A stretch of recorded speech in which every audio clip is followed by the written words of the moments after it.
"Don't expect a present this Christmas. You don't deserve one," she declared after I rejected opening our marriage.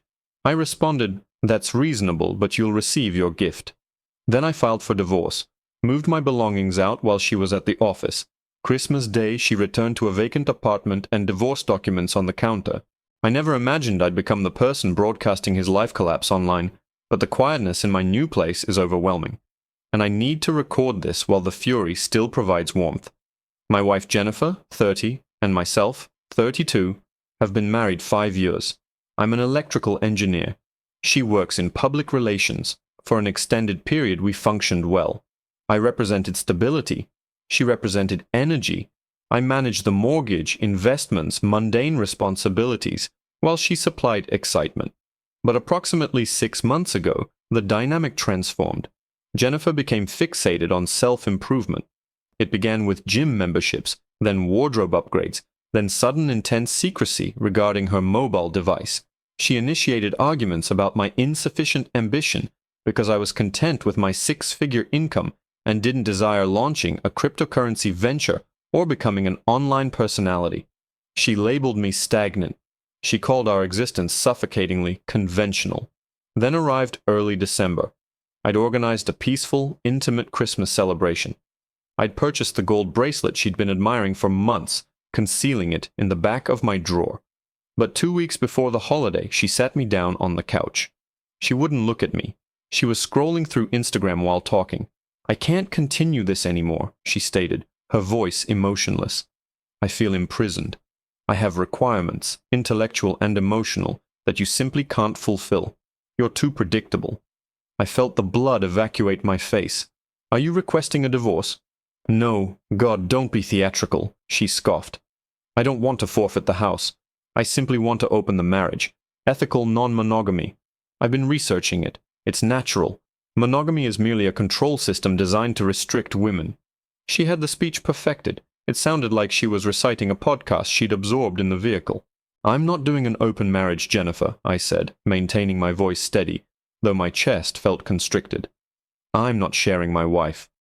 She finally looked at me, and her expression was pure, unfiltered contempt. "You are so insecure," she spat.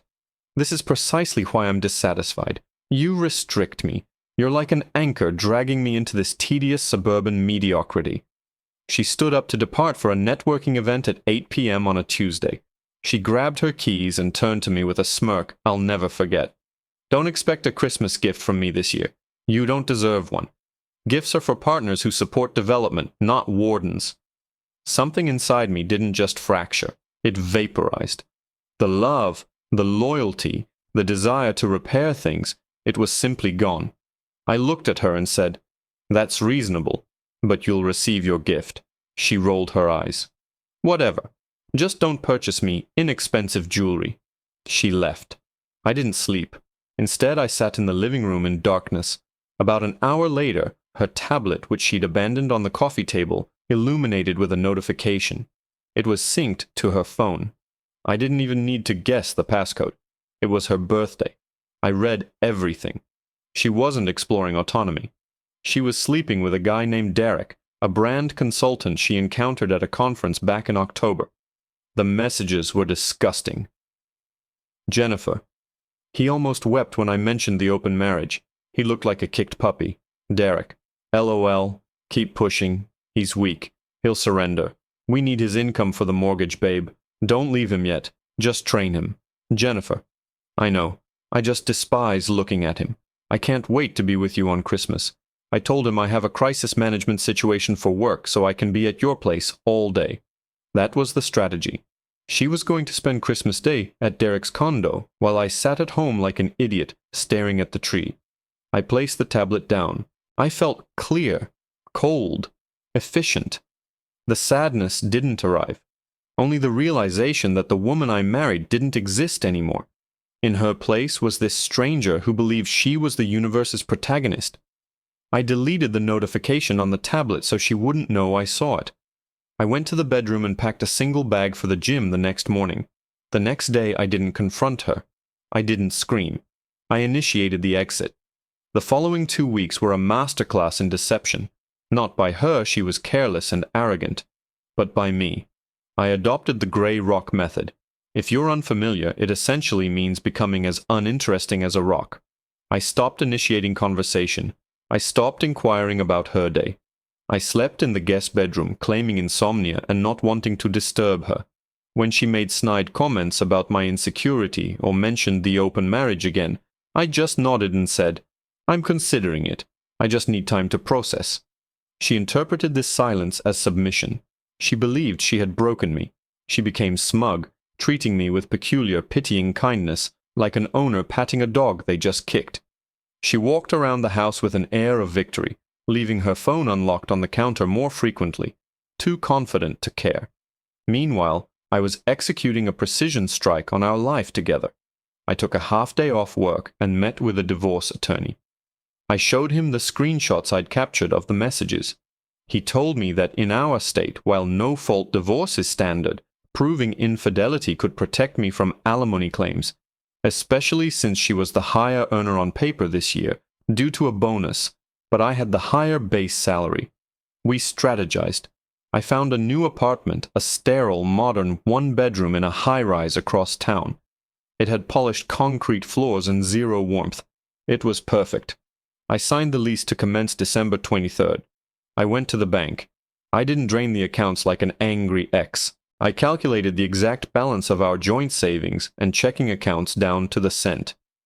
I transferred exactly 50% into a new account at a different bank. I didn't take a penny more. I wanted my hands to be clean when the judge examined the financials. I started packing in the margins. When she was in the shower, I moved my passport, birth certificate, and social security card to my laptop bag. When she was at the gym, I took my collectible watches and my grandfather's camera and hid them in the spare tire well of my car. I cleared out my hard drive. I changed all my passwords, email, banking, retirement, even Netflix. She noticed nothing. She was too busy texting Derek about how compliant I was becoming and planning their Christmas hookup. Then came Christmas Eve. Jennifer went out to get a blowout and her nails done, preparing for him. While she was gone, I drove to the truck rental center. I rented a 15-foot box truck. I didn't park it in the driveway that would tip my hand.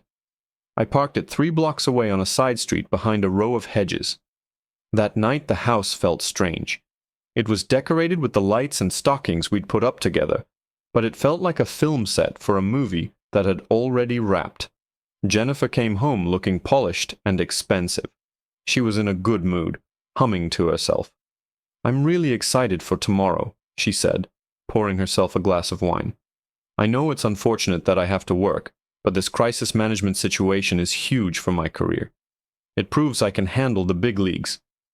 She looked me right in the eye and lied without blinking. "I understand," I said.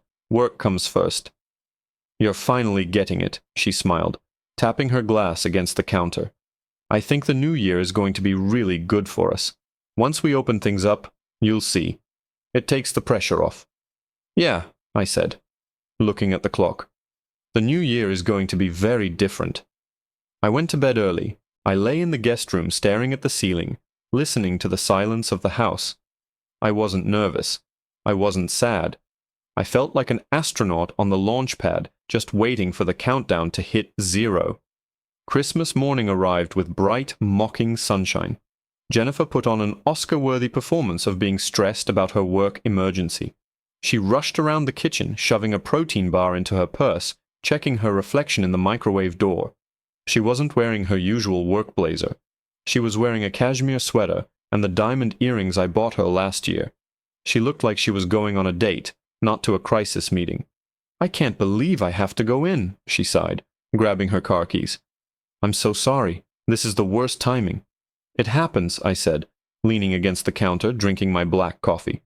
"Go save the day." She stopped at the door, hand on the knob. She turned back to me, her face hardening just a fraction. "Remember what I said?" she reminded me. "No gift. We need to reset expectations for this marriage. Independence is the best gift we can give each other." "I remember," I said. "Drive safe." She didn't kiss me goodbye. She just walked out. I watched through the blinds as her car backed out of the driveway and disappeared down the street. I waited 2 full minutes.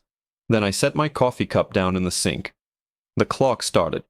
I ran out the back door, jogged the 3 blocks to the side street, and hopped into the cab of the truck. I fired it up, drove it onto the front lawn, right up to the porch, and threw the back door open. I didn't have movers. I didn't want witnesses. And frankly, I needed the violence of the exertion. I needed to sweat the betrayal out of my system. I went to work. I didn't bother with the heavy sectional sofa or the solid oak dining table. I couldn't move them alone, and I didn't want them. I wanted to take the life out of the house. I wanted to take the convenience. I started with the electronics. I unmounted the 65-inch OLED TV from the wall, leaving the ugly bracket and the dangling wires exposed. I took the soundbar. I took the gaming console. I unplugged the router and the modem, stuffing the tangled mess of cords into a box. The house went offline. I moved to the kitchen. I packed the espresso machine, the one she didn't know how to use but loved the coffee from. I took the blender. I took the toaster. I opened the drawers and took the good chef's knife, the silverware, and the corkscrew.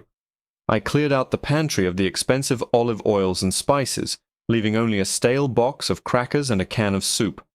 I went to the bedroom. This was the hardest part physically. I stripped the bed. I took the duvet, the high thread count sheets, and the memory foam topper. I left the bare, stained mattress sitting on the wooden frame. It looked like a crack house bed. I took the lamps from the nightstands. I took the batteries out of the TV remotes and tossed the empty plastic shells on the floor. I took the shower curtain from the master bath. I took the toilet paper rolls. I worked like a machine for 6 hours straight. My shirt was soaked through. My knuckles were scraped, but with every box I taped shut, I felt lighter. By 3 p.m., the house wasn't empty, but it was dead. It echoed. It looked like the people living there had fled in the middle of the night. It felt cold, hollow, and hostile. I did one last sweep. I walked into the kitchen. The island was the only surface I hadn't cluttered with debris. I placed a small red gift box in the absolute center of the granite counter. Inside the box was a thumb drive containing the PDF of her texts with Derek, the bank transfer receipts proving I took exactly 50%, and the petition for divorce I had filed 2 days prior. Resting on top of the folded papers was my platinum wedding band. I grabbed the last box, walked out the front door, and locked it. I dropped my house key through the mail slot. It clattered onto the hardwood floor inside. A final metallic period at the end of a sentence. I climbed into the truck and drove away. I pulled into my new apartment complex just as the sun was setting. I carried a few essential boxes up to my unit. The TV, my clothes, the coffee maker. I ordered a pepperoni pizza from a local place. I sat on the floor of my new living room, leaning against the wall, eating greasy pizza out of the box while Die Hard played on the TV sitting on the floor. I checked my phone. 7:30 p.m. I blocked her number. I blocked her Instagram. I blocked her Facebook. I blocked her sister. I blocked her mother. Then I cracked open a beer and waited for the fallout. The silence held for about 2 hours. It was the most peaceful 2 hours of my life. Then around 8:15 p.m., the digital siege began. Since I had blocked her number and all her socials, she couldn't call or text me directly. But I hadn't blocked her on my old Gmail account, the one we used for utility bills and random junk mail.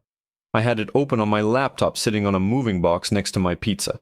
The notifications started pinging. Email 1, 8:17 p.m. Subject: Where are you? Why is the Wi-Fi down? I can't find the router. And where is the TV? Call me right now. I took a bite of my pizza. She had come home expecting to ignore me, only to find she couldn't even watch Netflix to drown out the silence. Email 2, 8:30 p.m. Subject: Pick up the phone. I'm freaking out. Did we get robbed? The bedroom. Why is the mattress stripped? This isn't funny. Where are the lamps? Call me or I'm calling the police. She was panicking. The reality of the physical environment was hitting her. The house wasn't a home anymore. It was just drywall and a subfloor. Email 3, 9:05 p.m. Subject: You are a monster. I found the box. You are sick. You are a twisted, psychotic narcissist. You can't just leave like this. You ruined Christmas. You stole the espresso machine. You stole the toilet paper. Who does that? I chuckled. The toilet paper really set her off. At 9:15 p.m., my phone buzzed. No caller ID.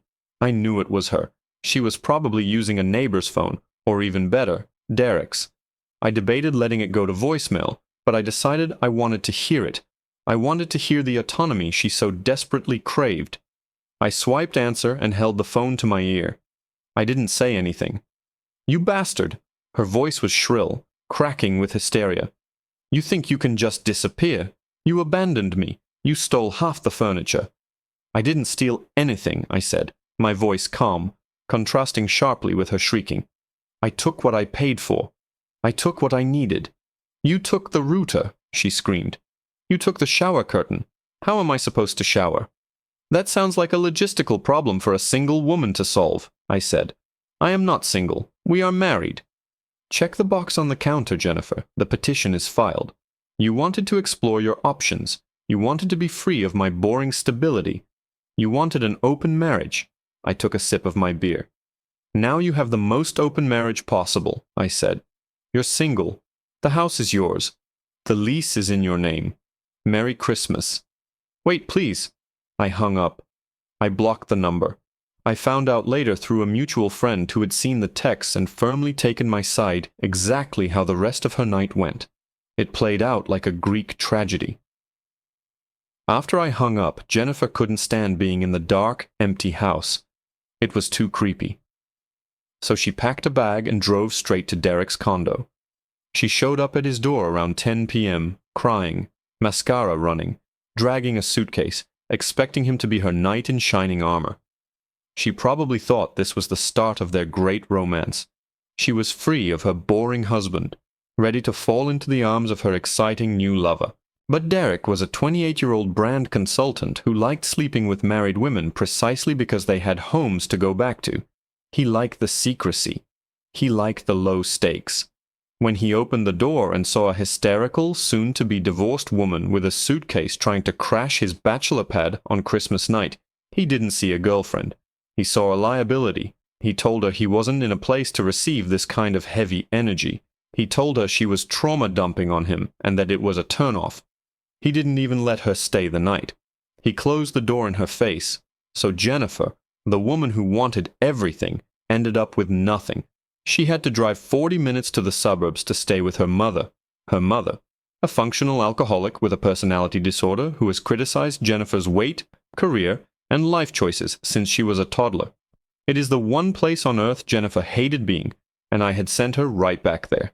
I finished my pizza, turned off the TV, and went to sleep on my mattress on the floor. It was the best night of sleep I'd had in 6 months.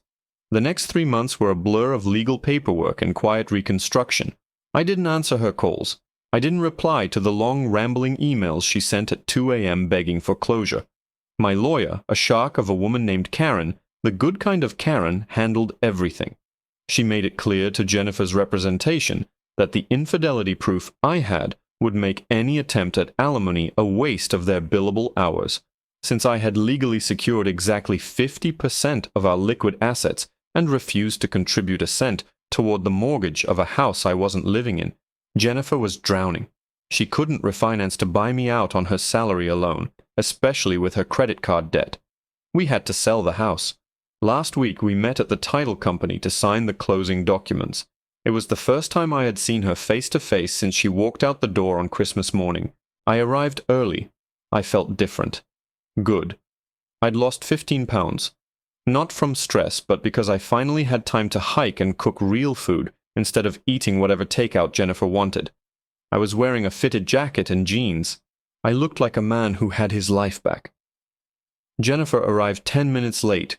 She looked wrecked. The glow-up she had cultivated for Derek had completely disintegrated. She had gained weight, the puffy, unhealthy kind that comes from cheap food and cortisol. Her hair was pulled back in a messy bun, and she wasn't wearing makeup. She looked 10 years older. She sat across from me at the mahogany conference table. She didn't look me in the eye. The signing took an hour. It was mostly administrative silence, broken only by the scratching of pens and the notary stamping pages. When it was finally over, the lawyers stepped out to make copies of the checks. We were alone. Jennifer stared at the table, picking at a loose thread on her sleeve. Derek was a mistake, she whispered. Her voice was small, trembling. I didn't look up from my phone. I was checking the tracking on my new espresso machine. Okay. She looked up, startled by my indifference. That's it? Just, okay? We were together for 8 years. Doesn't that mean anything to you? It meant a lot, I said, finally meeting her gaze. Until it didn't. I was confused, she pleaded, tears welling up in her eyes. I was having a crisis. He got into my head. He made me feel like our life was a trap. But living with my mother, that is the trap. I'm miserable. I miss our home. I miss us. She reached her hand across the table, palm up, inviting me to take it. I can fix this, she said. I'm in therapy. We can start over. I know I hurt you, but the punishment doesn't fit the crime. You destroyed my life over a few texts. I looked at her hand. I felt absolutely nothing. No anger, no love, no pity. Just the cold, hard facts of who she was. I didn't destroy your life, Jennifer, I said, leaning back in my chair. I just gave you exactly what you asked for. I didn't ask for this, she sobbed. You did, I corrected her. You called me a jailer. You said I was holding you back from your potential. You wanted autonomy. You wanted excitement. I stood up and buttoned my jacket. You wanted an open marriage, I said. Now you have the most open marriage possible. You're single. You're free. Please don't. No, I said. My voice wasn't loud, but it stopped her cold. You told me I didn't deserve a gift this year, and you were right. I walked to the door and put my hand on the handle. I deserve peace, and now I have it. I walked out into the parking lot. The spring air was crisp. I got into my truck, rolled the windows down, and drove to a steakhouse. I ordered a ribeye, medium rare, and a glass of Cabernet. I hear through the grapevine that she's trying to date again. But it turns out the dating market for 30-year-old divorcees living with their toxic mothers isn't quite as robust as Derek led her to believe. As for me, I'm in no rush. I bought a new espresso machine. The coffee tastes better when you drink it in silence. The end. Thanks for watching. Make sure to subscribe to the channel and hit the like button. What do you think about this story? Share it in the comments.